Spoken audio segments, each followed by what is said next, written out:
privilege to introduce our teacher honoree, Mr. Burmeister. Known throughout the school for his bright personality and his love for dinosaurs, he has chosen to speak to us tonight about the pillar of scholarship. Your compassion and love for teaching, as well as for your student, continues to amaze us, and we expect you immensely for it. Mr. Burmeister has taught here at Allenby Shepard for 4 years now. Although he has not been here long, he has made a huge impact on our school community and on each student he has taught. Thank you. Now let's welcome our teacher honoree, Mr. Burmeister.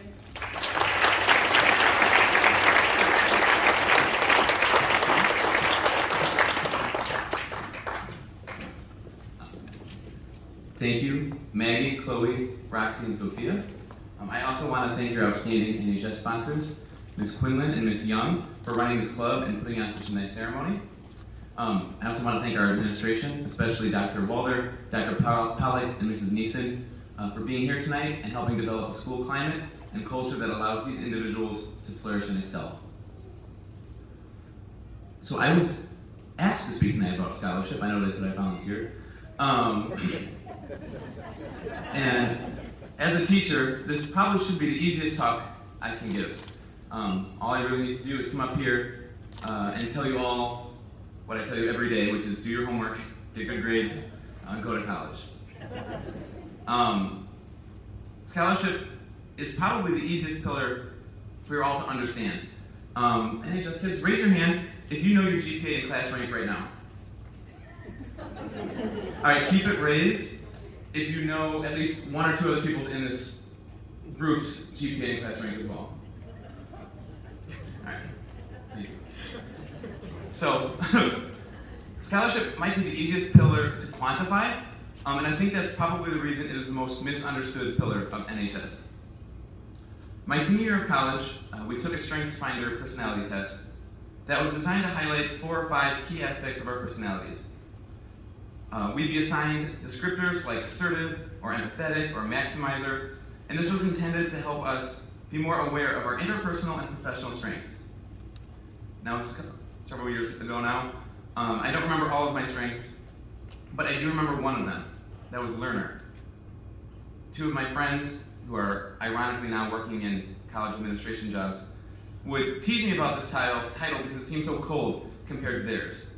They were more comfortable with their style, which was like wooer or communicator or empathizer. But to me, being a learner was not a mark of dispassionate coldness. It was a mark of my growth and reevaluation of my purpose in school. I still had good grades in college, but I was not obsessed with them the way I was when I was inducted into NHS. To say I was obsessed with my grades in high school was an understatement. I, like you all, not only knew my GPA, but also all my friends and classmates' GPAs, current schedules, and projected GPA based on that schedule. I was incredibly competitive with the other AP and NHS kids in my class. My senior year, I was in a ton of AP classes, I earned good scholarships, and I went away to college after graduating number 2 in my class. By all metrics, I embodied scholarship, but this is not scholarship as it's meant to be seen. Despite the quantifiable justification of my scholarship, I don't think high school me probably would have been awarded the title learner on the StrengthsFinder test. It was in college where I stopped stressing so much about the grade and I tried to shift my focus more towards actually learning. In class, I began to ask more questions in a way that I was kind of afraid to in high school. I signed up for science classes that seemed interesting and English classes that seemed way out of my comfort zone. I did my class readings and I went to extra tutoring sessions. And a very wise teammate reminded me that never again in my life would I have famous and brilliant historians, musicians, artists, and activists brought to my home on college campus for free. So I would attend every guest lecture that came to campus as well. So being a learner is more than your GPA. Being a learner is reading a 600-page book about dinosaur evolution because it seemed interesting. Being a learner is learning everything there is to know about roller coasters and theme parks because they're fascinating to you. Being a learner is practicing your drawing technique every chance you get, even sometimes in class when your teacher yells at you. Being a learner is choosing to walk around a new city in order to experience it more slowly and more fully than riding in an Uber. Being a learner is becoming an expert on your favorite sports team. Being a learner is making the conscious decision to learn.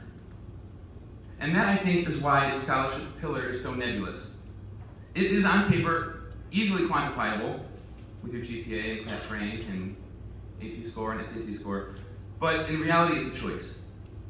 Day in and day out, to learn for the sake of learning, to be curious, to question things, to make mistakes, to try a new recipe, to go new places. So, new NHS members, I leave you all today with this challenge. For the rest of your academic career and beyond, try to really think and rethink what scholarship means to you. In class, put learning above grades. Engage in class and don't be afraid to speak up and ask questions. Watch the news, listen to a new podcast, take a class you're interested in, not just for your GPA. I promise you'll get a good grade. Take foods, or auto care, or art, or music class, and please, if you're in my class especially, please don't ask, what can I do to get an A? Because that question is missing the point of the class. Take this attitude with you outside the walls of Allen B. Shepard, because scholarship is more than your GPA, it's how you interact with and become a part of the world around you. And I promise you, NHS kids and AP scholars behind me, your GPA will stay high, but you'll just get a lot more out of your academic experiences. Thank you.